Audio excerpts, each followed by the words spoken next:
인공지능이 우리 인간의 뇌, 그것도 뇌의 회복력에 대해서 뭔가를 알려줄 수 있다? 좀 이상하게 들리죠? 오늘은 바로 이 기묘하고도 흥미로운 질문을 한번 파헤쳐 볼 겁니다. 전혀 상관없어 보이는 두 세계가 만나는 지점, 과연 어떤 이야기가 숨어 있을까요? 자, 한번 이런 미스테리한 상황을 상상해 보세요. 똑같이 알츠하이머 때문에 뇌가 손상된 두 사람이 있어요. 그런데 한 명은 거의 멀쩡하게 일상생활을 하는데 다른 한 명은 증상이 아주 심각해요. 의학적으로는 뇌 손상 정도와 똑같은데 말이죠. 정말 도대체 왜 이런 차이가 나는 걸까요? 그 해답의 열쇠는 바로 인지 예비능이라는 개념에 숨어 있습니다. 아마 들어보신 분도 있을 텐데요. 이게 정확히 어떻게 작동하는지 알게 되면 정말 놀라실 거예요.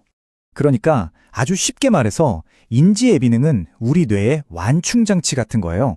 일종의 정신적인 버퍼라고 할 수 있죠. 우리가 살면서 교육을 받고 여러 가지 일을 하고 다양한 지적 활동을 하잖아요. 그 모든 경험이 뇌의 예비 배터리처럼 차곡차곡 쌓이는 겁니다. 그래서 뇌에 좀 문제가 생겨도 이 쌓아둔 예비력으로 어떻게든 버텨내는 거죠. 자, 여기 그래프를 한번 보시죠. 이게 아주 직관적으로 보여주거든요. 가로축이 뇌 손상 정도고 세로축이 증상의 심각도예요. 여기 이 파란 선, 높은 인지 예비능을 가진 사람을 보세요. 뇌 손상이 꽤 많이 진행됐는데도 증상이 진단 기준점보다 한참 아래에 있죠. 그런데 예비능이 낮은 사람은 어때요? 뇌가 조금만 손상돼도 바로 기준을 휙 넘어버려요. 이야, 이게 바로 그 완충장치의 힘입니다.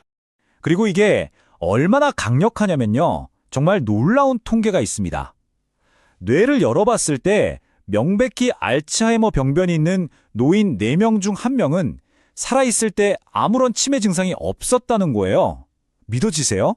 그분들의 뇌는 바로 이 인지 예비능 덕분에 마지막까지 버텨냈던 거죠.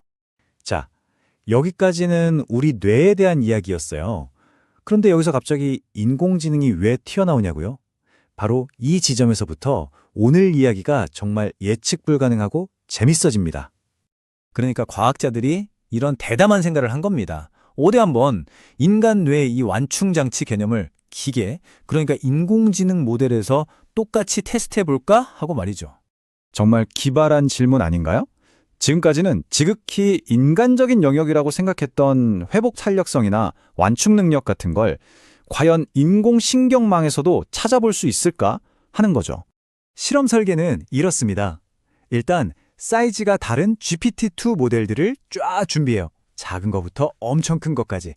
그리고 사람 뇌세포가 망가지는 걸 흉내내는 거죠. AI의 핵심 기능 중에 attention, 그러니까 문장에 어디에 집중할지 결정하는 부분이 있는데 이걸 일부러 고장내기 시작합니다. 그리고 나서 이렇게 뇌 손상을 입은 AI들이 말을 얼마나 잘하는지 테스트하는 거예요. 테스트 방법도 재밌어요. 바로 이 쿠키 도둑 그림을 보여주는 겁니다. 이거 실제로 병원에서 치매 진단할 때 쓰는 그림이거든요. 환자한테 이 그림을 보여주고 무슨 상황인지 설명해 보라고 하죠. 연구진은 AI한테도 똑같은 걸 시킨 겁니다. 이 상황을 얼마나 논리적으로 잘 설명하는지를 보고 언어 능력이 얼마나 망가졌는지 측정한 거죠. 자, 드디어 가장 궁금했던 부분입니다. 과연 크기가 다른 AI 모델들은 이 인위적인 손상에 어떻게 반응했을까요? 그 결과는 연구진도 예상하지 못했을 정도로 놀라웠습니다. 먼저 가장 작은 모델과 가장 큰 모델을 한번 비교해 볼게요. 왼쪽은 파라미터, 그러니까 AI의 뇌세포 같은 게 약 1억 2천만 개 있는 소형 모델이고요. 오른쪽은 그보다 10배 이상 많은 15개 파라미터를 가진 초대형 모델입니다. 자, 바로 이 표가 오늘 이야기의 하이라이트입니다. 결과를 보세요. 정말 깜짝 놀라실 겁니다.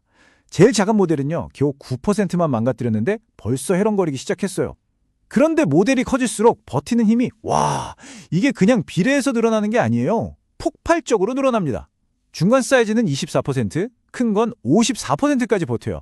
그리고 제일 큰 엑스라지 모델은 무려 90%를 망가뜨려야 겨우 비슷한 증상이 나타났다는 겁니다. 모델 크기는 10배 좀 넘게 커졌는데 버티는 힘은 그보다 훨씬 더 강해진 거죠. 이건 정말 압도적인 회복력이에요. 결론은 이겁니다. 더 큰 모델일수록 마치 더 높은 인지 예비능을 가진 사람처럼 엄청난 손상에도 끄떡없이 오랫동안 제 기능을 유지했다는 거죠. 연구진은 이걸 인공신경 예비능이라고 이름 붙였습니다. 와, AI 실험. 정말 흥미롭지 않나요?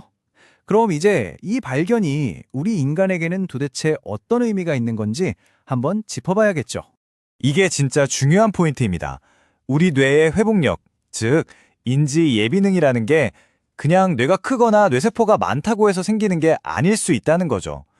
AI 모델이 파라미터가 많아질수록 더 복잡하고 효율적인 네트워크를 만들었듯이 우리 뇌도 얼마나 풍부하고 효율적인 신경망을 가지고 있느냐가 관건일 수 있다는 아주 강력한 힌트를 얻게 된 겁니다. 그렇다면 말이죠. 우리는 이 소중한 뇌의 완충 장치, 이 복잡하고 효율적인 신경망을 어떻게 하면 더 튼튼하게 만들 수 있을까요? 다행히도 방법이 있습니다. 바로 좋은 재료를 꾸준히 공급해주는 겁니다. 예를 들어서 오메가3는 신경세포를 감싸는 막을 부드럽게 해서 신호가 더 잘 통하게 하고, 비타민 B9는 신호를 전달하는 물질 자체를 만드는 데 꼭 필요해요. 또 비타민 E 같은 항산화제는 우리 신경망을 손상시키는 유해산소, 일종의 녹을 제거하는 방패 역할을 하죠. 그러니까 이 영양소들은 그냥 몸에 좋은 걸 넘어서 더 촘촘하고 효율적인 뇌의 완충 장치를 만드는 핵심 도구인 셈입니다. 그리고 이 멋진 도구들은 놀랍게도 바로 우리 식탁 위에 있습니다. 여기 보시는 것처럼 등푸른 생선이나 호두는 신경세포막을 위한 오메가3를, 견과류나 아보카도는 우리 뇌 네트워크를 보호할 항산화제를, 그리고 계란은 기억력에 아주 중요한 콜린을 풍부하게 공급해주죠. 결국 AI가 더 큰 모델로 회복력을 키웠던 것처럼 우리는 더 좋은 영양소라는 재료로 더 복잡하고 튼튼한 우리만의 완충장치를 만들 수 있는 겁니다. 오늘 이야기의 핵심을 딱 요약해주는 연구진의 말입니다.